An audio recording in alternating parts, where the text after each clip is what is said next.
turn, that's increased expectations of the Bank of England raising interest rates above their current level of 4.5%. That's led some mortgage lenders to start repricing some of their products, with Nationwide making one of the biggest moves so far.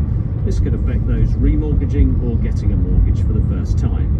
Typical 5 and 2 year fixed rate deals already have rates of more than 5%, higher than many borrowers have been accustomed to, but lower than in the aftermath of last year's mini budget. Analysts say the most recent moves are a sign of volatility in the sector caused by uncertainty over future interest rates.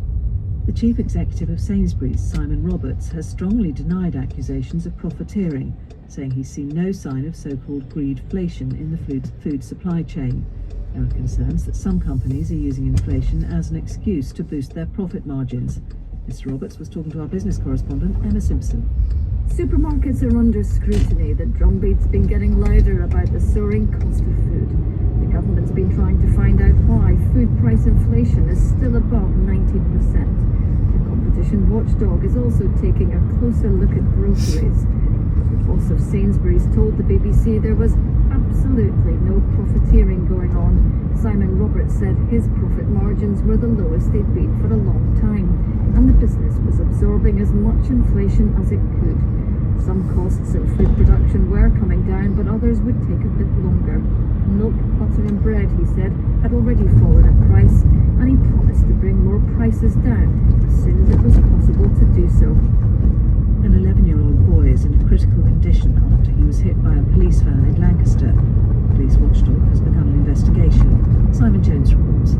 The boy was crossing a road at around 8:30 yesterday evening when he was struck by a police van which was responding to an emergency call. The marked vehicle is believed to have had its lights and sirens on. The child was taken to the Royal Lancaster Infirmary, where he remains in a critical condition.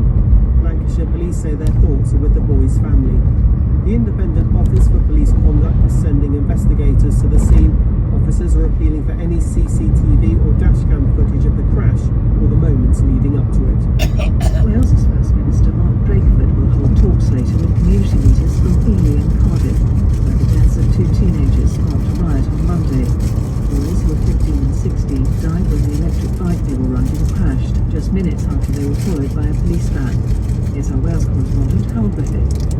Today's meeting will look for ways to support and reassure people in Ely, bringing political leaders together with community workers. In the wake of Monday night's riot, 9 people have so far been arrested, 8 of them teenagers. Police say more arrests are expected as they comb through hundreds of hours of footage. But trust in the police has been damaged, as questions remain over how and why officers followed the 2 boys, Kyrie Sullivan and Harvey Evans, minutes before their fatal crash. A vigil is expected to take place later this evening to remember the 2 boys. Appeals for people to remain calm. A former soldier is heading to Rockall, the west coast of Scotland, in an attempt to break the record for the longest stay there. Only 5 people have spent more than 1 night on the UK's most remote islet. Laura Tratt reports. Rockall, as its name suggests, is more of a rock than an island, an uninhabited, unforgiving mass of granite in the North Atlantic Ocean, 230 nautical miles from the mainland. But it's where Cam Cameron, a 53-year-old former soldier with the Gordon Highlanders, and his 2 teammates are heading.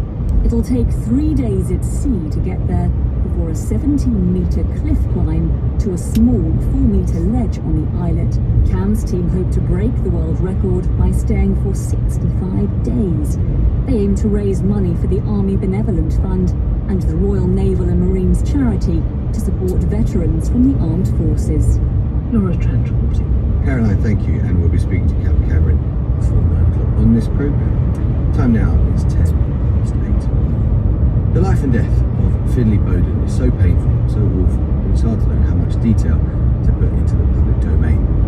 He was murdered at the age of 10 months by his parents on Christmas Day 2020.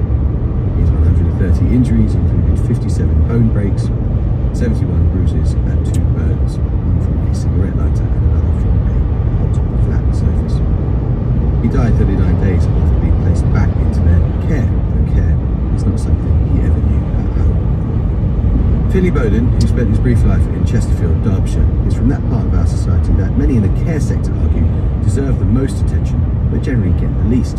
We know a lot more about what happened in the run-up to Finley's death, because the BBC, Press Association and the Daily Telegraph succeeded in getting key documents released from the critical family court hearing in October 2020. In a moment, we're going to discuss the lessons of this case for social services, but first, one of the journalists that has pushed for access to the court and obtained transcripts of the case is our very own correspondent, Sancha Berg, who joins us in the studio. Sancha, good to see you again. This is, of course, above all, as you've been reporting, a case about the unconscionable suffering of little boy, but it's also about transparency in which cases receive wider attention. How did you get access to the court and key documents? Well, as you were saying, this case had received a lot of attention.